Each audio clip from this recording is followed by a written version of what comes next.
Hi, I'm Matt Norton of Retro Vinyl Events and Seneca Lake Entertainment, and I want to talk to you about a topic today that I hear nobody saying anything about, and that is, are you in danger of causing permanent hearing loss to you and your guests at your wedding reception? Now, if you have a very lively room, already you're talking about a very high noise floor, and what that means is essentially all your talking and conversations are already going to be amplified by the characteristics and acoustics of the room, whether it's a hardwood floor or a stone structure. Those are materials that typically will cause a lot of reflections of the sound and amplification and buildup of various frequencies. So picking a well-carpeted room, typically a lot of hotel rooms are usually well sound treated to help bring or keep the sound levels to a minimum as much as you can without building an isolated studio. In my 20 plus years of being in the wedding industry, I started off as a wedding DJ and then started up my own business doing videography, and that led to photography. And first full circle, here I am DJing again and trying to put most of my efforts into that. It gave me the unique opportunity to really see what works well for creating a memorable event. I got to witness a lot of MCs putting on some great events and compile all those great features and routines to make things special and work them into my own routine. So that's given me a very unique perspective.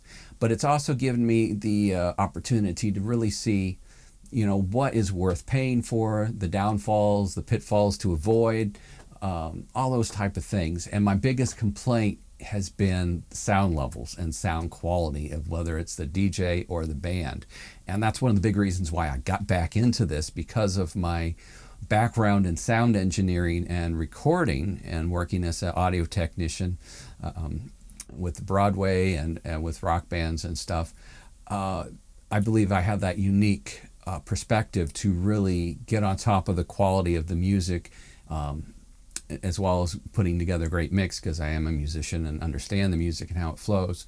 But more importantly, being able to help protect people's hearing. In the 90s, when I was going to college for sound engineering, they were just starting to realize the damage that was happening in the industry and how important it was to protect future engineers from ruining their hearing, and musicians as well, because right now we've got a lot of people who've been in the business for many, many years who are practically deaf.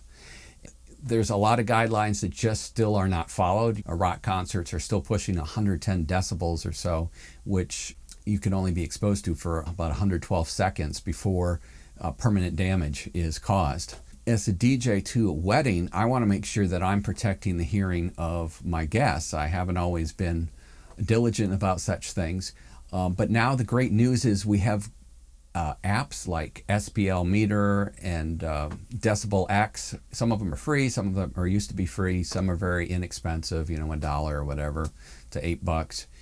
And the beauty of this is now, as DJs, we really have no excuse not to be monitoring the sound levels that we're putting out on the dance floor. And better yet, you as a bride or a groom can take charge and monitor and maybe take a break, get off the dance floor, leave the room, step outside for a little bit and give your ears a rest. Or better yet, ask your DJ to turn down the music. With bands, the problem is when you get into a live drum set, a lot of times all the musicians are matching the volume of that live drum set, and things just snowball out of control as each musician is trying to be loud enough to be heard. If you are going to hire a band, I recommend getting a band that uses digital drums, because those are not affected by the acoustics. They can pound away as hard as they want to, but it can be controlled via the sound engineer. Jazz musicians tend to be a little more sensitive to these things, jazz drummers. So if you're hiring a jazz combo, you're probably less likely to run into that issue. It's more with the pop and disco and rock bands that you have more of the issue of the drummers that tend to really bang loudly, especially the cymbals become quite ear-piercing. So on top of that, what else can you do? Of course, earplugs are the ultimate way to protect your hearing. You can hand out earplugs at your event, as well as bring them yourself. The other issue that really happens is when you start mixing alcohol with the dance music, because of course that kind of dulls your senses and it dulls your sense of reasoning, and so a lot of people get carried away in the moment and not even realize the damage they're doing and dance right in front of the speakers. Now, there are some things as a DJ that we can do to help reduce the chance of people dancing in front of our speakers getting hearing damage. One is to put the speakers on stands so they're above the ear level of those who might want to step right in front of the speakers. The other is to use compact line array systems that are out now. Bose was one of the first to really design one of these systems for DJs and the like, so that usually, typically a line array would be built out of separate individual speakers that are then stacked at various angles, so that depending on where you are in the room, you only get hit with just that one speaker. And as you get further back, you would have more speakers contributing to your space. And what that essentially does is, if you're very close, the sound decibel level is not going to be louder than if you're at closer to the back of the room. So you've got a very wide, even coverage area, so you don't have to push the levels really loud for the people in the back to hear the speeches and hear the announcements. And of course, the advantage is the people in the front aren't being blown away by the sound. The disadvantage with that system is, because it's such an even spread, if the DJ does push the levels too loud, you can't escape them without leaving the room.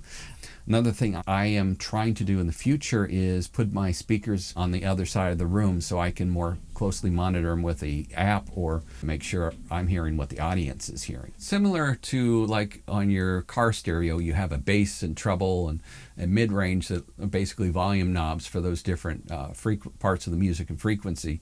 I have basically volume knobs for almost every frequency throughout my system, and I can go through and just set those so they're all even, so there's no one frequency that is really cutting through and causing ear fatigue. And I go further from beyond that. Of course, you can use your ear to really tune it and make it sound good in the room. But a lot of DJs don't do that. They don't have the training, or they just don't have the time. They're not getting paid enough to make it worth their while, they might feel like.